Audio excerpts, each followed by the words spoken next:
Well, welcome. Sorry if you tried to watch the earlier attempt at uploading this video. I had some technical difficulties, couldn't quite make the audio work. So here we are. I am trying to re-record without the class here.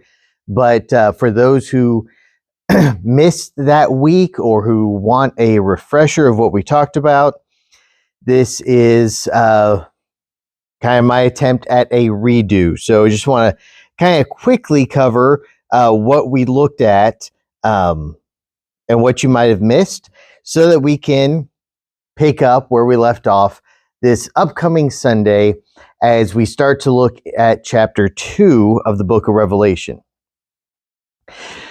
So what you missed, the class that had the audio malfunction, we were looking at Revelation chapter 1, starting in verse 12.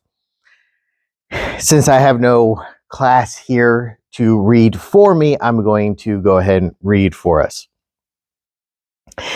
This is John writing. Then I turned to see whose voice it was that spoke to me.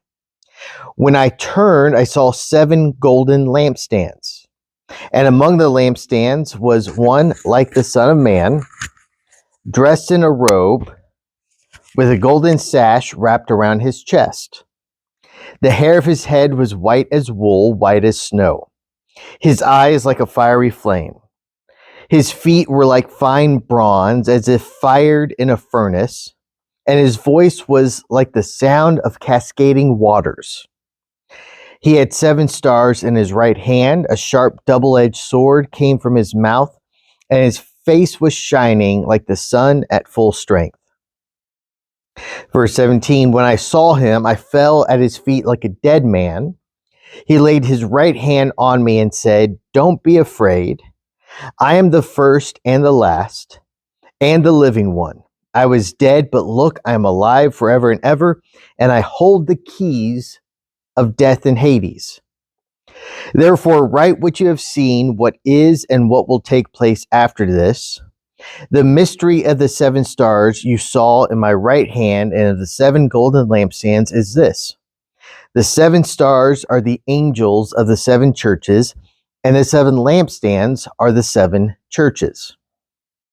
Okay, so one of the questions that is worth asking is, what did John actually see? What I mean by that is, clearly John had a vision. Clearly John saw the risen Christ. However, did he see Jesus? And then later, as he was writing, did he pull out descriptions of Jesus based on what he actually saw? Or was he trying to communicate something else and is using these descriptions? So most of it that we look at, I could see him actually seeing this, being very physical, being very literal.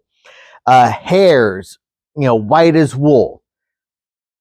I could see that actually being the case, what he saw. Eyes like fiery flames. Feet like bronze, voice like the sound of cascading waters. These are obviously metaphors and similes, but based on his voice, it was loud like rushing water. His eyes, when you're dealing with Jesus in his glory, his face shining as the sun, it would not surprise me if his eyes were glowing in some way. But when we get to verse 18, it says that Jesus had a sharp double-edged sword coming from his mouth. Now, this is the part where I say, okay, maybe John is simply being figurative here. Because it's hard to imagine Jesus with a sword stuck in his mouth as he's holding the hilt of the sword in his mouth, and the blade is coming forth. That picture, that image, seeing that happen literally seems to, in my opinion, that would diminish the whole glorious majesty that is being described here. Okay? Just the image of somebody sucking on the hilt of a sword that strikes me as more comical than glorious. However, I think we can see the point that John is trying to make with that metaphor, to say that Jesus' words are a sharp sword. Now, if he's being very non-literal with the depiction of the sword, is he being non-literal with everything else? Okay? Was Jesus' hair in this vision actually white as wool? Or is the description of white as wool, does that mean something else that John is trying to communicate?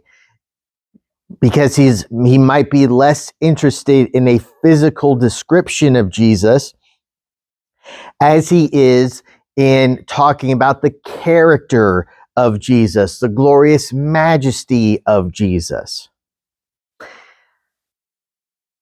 Now, don't get me wrong. John saw Jesus. He saw Jesus in his glory. Absolutely no doubt about that. All I'm saying is that as we are trying to describe an glorious image of Jesus, a glorious vision of Jesus, what words do we actually use to properly convey that glory? Because if I had a glorious vision of Jesus and I tried to describe him as, yeah, he was about 5'9", he had he's just wearing like some a robe here, and he had he was holding some stuff in his hands. I mean, yeah, that might be a very literal description, but it doesn't capture the glory. Okay? I want you to also notice this. As John is having this experience and he's encountering the risen Lord, and he's trying to figure out, how do I communicate this glorious vision in ways that people will understand and grab hold of and recognize the glory for what it is? He knows that he's not the first one to have a vision like this. He's not the first one to have an encounter with the divine. And John, being the fan of Daniel that he is, we see throughout the book of Revelation so many references to Daniel. We also see that here in this description, John is pulling language, phrasing from a couple of places in Daniel. Let's take a look at this. Daniel chapter 7, starting in verse 9. Daniel says, "As I kept watching, thrones were set in place, and the Ancient of Days took his seat. He, the Ancient of Days, God, his clothing was white as snow, and the hair of his head like whitest wool." Did you catch that? Did you catch that? His hair on the head of the Ancient of Days was as whitest wool. His throne, a flaming fire. Its wheels, a blazing fire. Verse 10, a river of fire was flowing, coming From his presence, thousands upon thousands served him. 10,000 times 10,000 stood before him. The court was convened and the books were opened. I watched. Then, because of the sound of the arrogant words, the horn was speaking.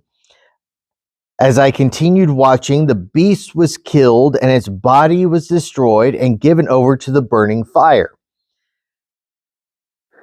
We're going to see that reference show up again in Revelation as the beast is destroyed in the fire.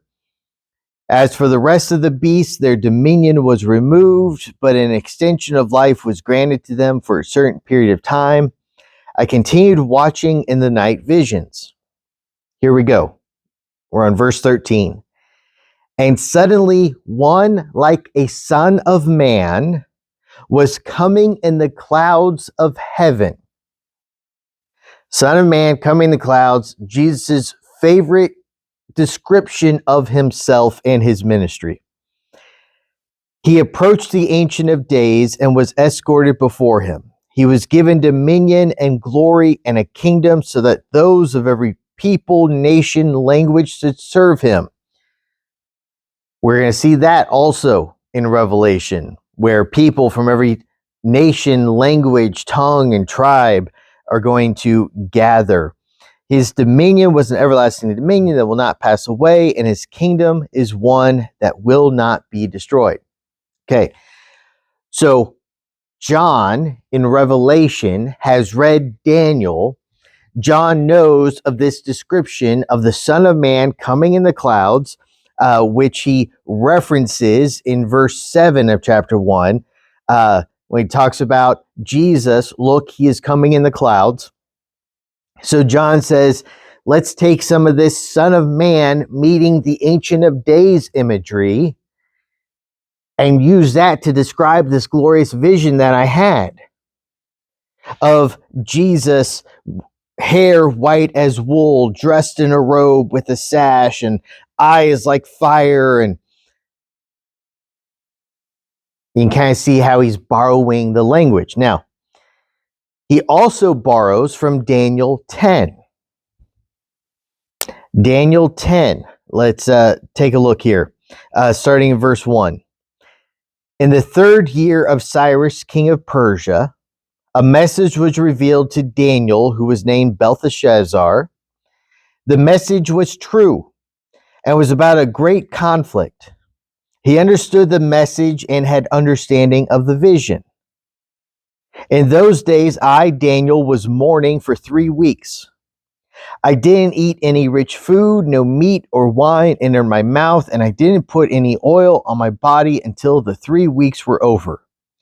On the 24th day of the 1st month, as I was standing on the bank of the great river of the Tigris, I looked up, and there was a man dressed in linen, with a belt of gold from Uphaz around his waist.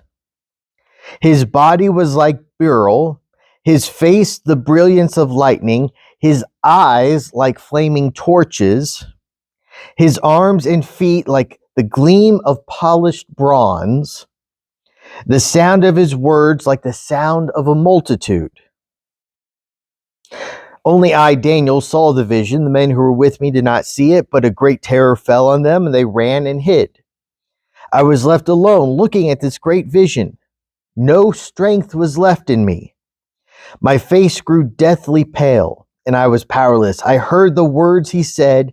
When I heard him, I fell into a deep sleep, with my face to the ground. Suddenly, a hand touched me and set me shaking on my hands and knees. He said to me, Daniel, you are a man treasured by God. Understand the words I am saying to you. Stand on your feet, for I have now been sent to you. And he said this to me. I stood trembling. Okay. Notice the parallels. Daniel, he is fasting and praying. John, he is in the Spirit on the Lord's day. Daniel, this angel comes to him. dressed in a robe with a belt of gold. John sees Jesus in a robe with a golden sash wrapped around his chest. The messenger to Daniel's eyes were like fiery flame, hands and feet like bronze. Jesus here described eyes like a fiery flame, feet were fine bronze. Messenger in Daniel, this voice, the sound of a multitude. Jesus' voice, the sound of cascading waters. Okay. Daniel hears and sees this vision of an angel, falls down into a deep sleep, deep trance, falling deathly afraid. John, seeing Jesus, fell at his feet like a dead man. And in both cases, the angel touches Daniel and says, Daniel, he encourages him, Daniel, you're a man treasured by God. Stand on your feet. Jesus touches John, laid his right hand on him and says, don't be afraid. I'm the first and the last, the living one. These parallels are unmistakable. And what I think is happening is John, who had a very real experience, is trying to communicate that real experience in a way that his audience would understand and grab hold of.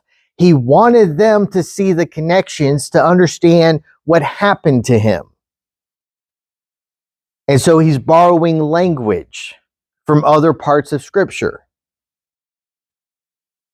Now, one of the things we have to be careful of when it comes to these very metaphorical descriptions is we have to be careful about something called allegory. Allegory is essentially when we try to take our meaning, what we want something to mean, cram it into the biblical text and say, that's what it means. For example, in our day and age, who wears a sash? Jesus is depicted as having a golden sash around his chest. Okay, who wears sashes? Well, beauty queens wear sashes. Miss America, homecoming queen, fair queen. Beauty queens wear sashes because they are the most beautiful. And so Jesus wearing a sash is showing that he is the most beautiful there ever is. Now, I hope you're laughing at that because that is ridiculous. That is me allegorizing the text. I'm taking something from my culture that has nothing to do with John, has nothing to do with the text, and I am forcing it in. That's allegorizing. What we need to do when we want to understand these depictions is first look at, is there an Old Testament precedent for this imagery? Is there an Old Testament precedent? So, hair white as wool. Is there an Old Testament precedent? Yes, we already looked at it. The Ancient of Days. Okay, he is called the Ancient of Days there because he is eternal. He has always existed. And what do we associate with ancient people? Well, white hair, right? The older we get, the whiter our hair gets, as well as the wiser we get, in theory. And the Ancient of Days, he's the wisest there is. Okay, I think that that interpretation has a lot firmer foundation than the beauty queen sash allegory. So we look at, is there an Old Testament precedent? Or is there a New Testament precedent? For example, you have a sharp double-edged sword coming from his mouth. Well, we know in Hebrews that the word of God is living and active, sharper than any double-edged sword, able to divide soul and spirit, joint and marrow.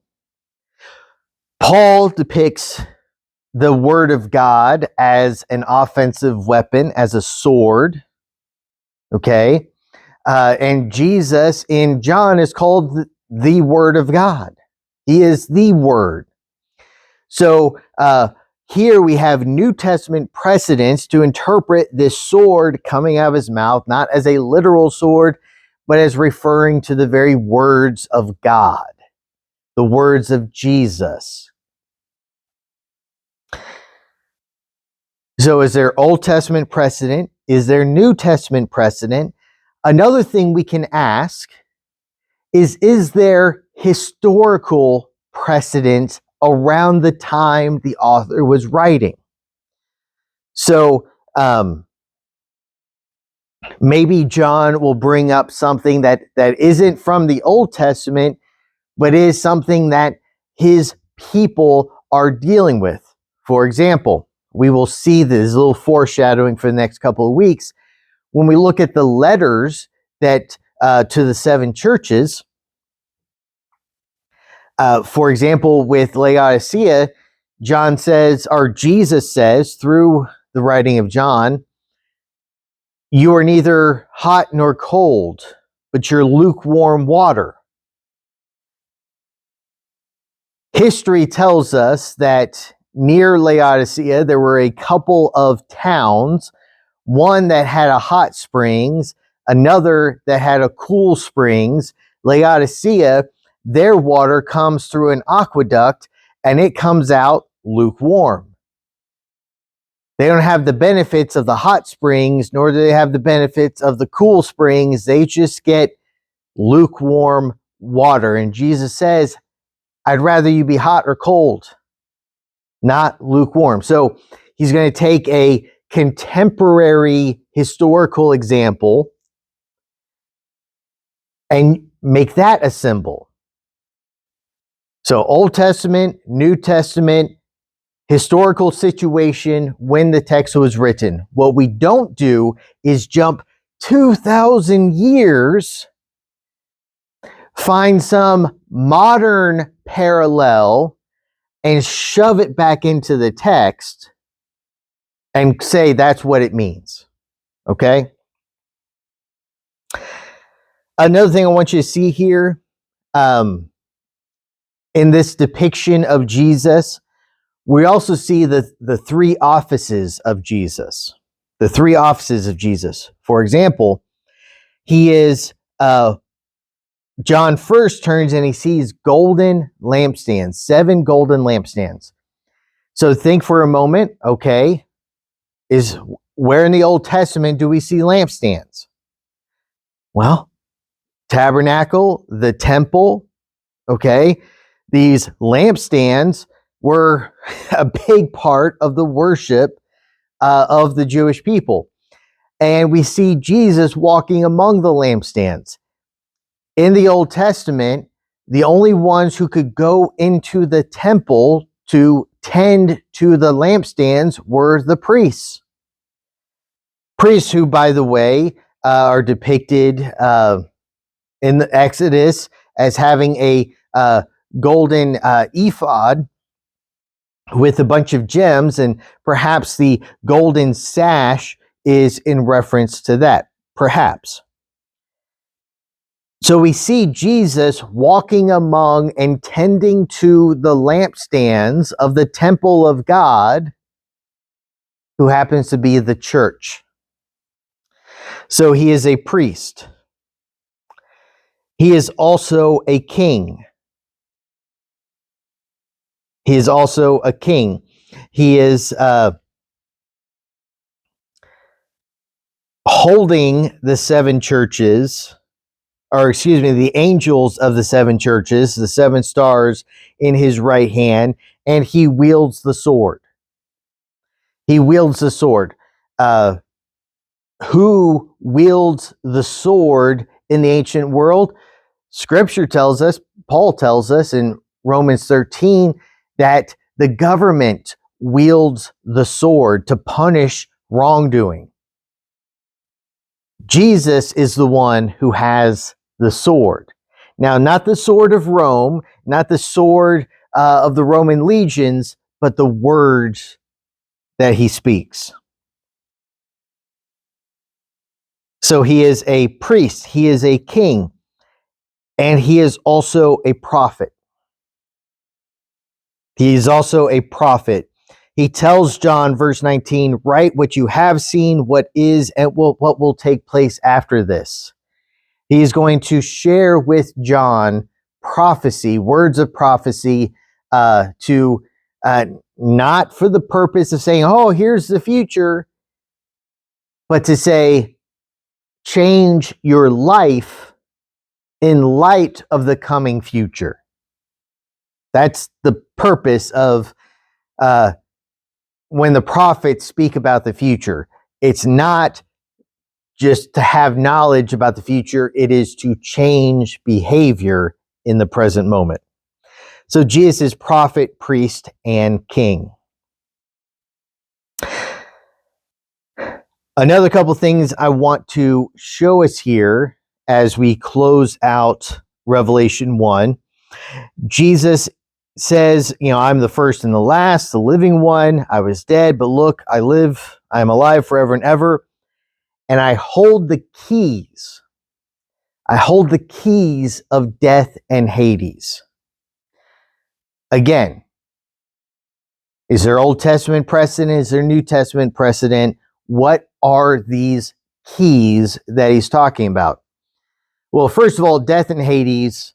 In the ancient world, you have death as where the body goes and Hades as where the soul goes. Okay? Now, we might look at it and say, oh, but we are bodies created in the image of God. We're not necessarily, that is debated among Christians. Are we immortal souls just borrowing a mortal body? Are we body and spirit joined together to create a living soul? But Paul's not writing to us, and he's not John's not writing to us. He's not answering that question. He is Jesus is talking about his power over death. Okay, so this pair, death and Hades, covers everybody's conceptions of what happens when you die. But Jesus has the keys. Revelation 3:7, Jesus tells John, write to the angel of the church at Philadelphia. Thus says the Holy One, the true one, the one who has the key of David, who opens and no one will close, and who closes and no one opens.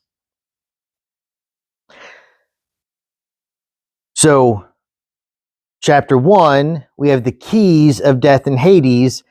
Chapter 3, we have the key of David. One thing we're going to talk about this upcoming Sunday is how these letters to the churches are often being introduced by reference to chapter 1. Right to the church, thus says Jesus, and they pull out a description of Jesus from chapter 1. And here the description is the one who has the key. The key, in this case, the key of David. The key of David is a reference to Isaiah. Isaiah chapter 22 says this, on that day I will call for my servant Eliakim, son of Hilkiah. I will clothe him with your robe and tie your sash around him.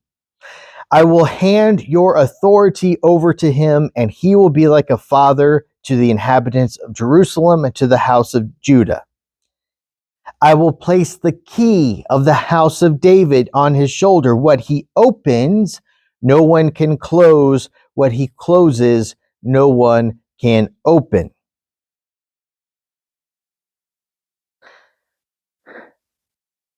Jesus is saying, I'm the one who has the keys. I open, no one can close. I close, no one can open. I have the key of the house of David. He also has the key to death and Hades. In other words, when he opens death and Hades, no one can close it back up. Or when he locks up death and Hades, no one can open. He has the power over death. And so when he promises us new life, resurrection life, well, he can do that because he has the keys. And nobody can override him. If Jesus gives you eternal life, nobody can come back and say, no, I'm going to take that eternal life away from you. They can't do it. They don't have the keys. This is the promise. This is the hope for the churches facing persecution. For the men and women who are having to make choices because opposition to Rome could cost them their life. So that is, in a nutshell, the what we talked about a couple of Sundays ago. Again, I apologize for the problems with the audio. I have a plan in place that I hope will we won't have to have that problem anymore. But thank you for taking the time to watch these videos, to dive into the Word with us. And I just pray God's blessing on you and on your studies. And hopefully we can see you here on Sunday. God bless.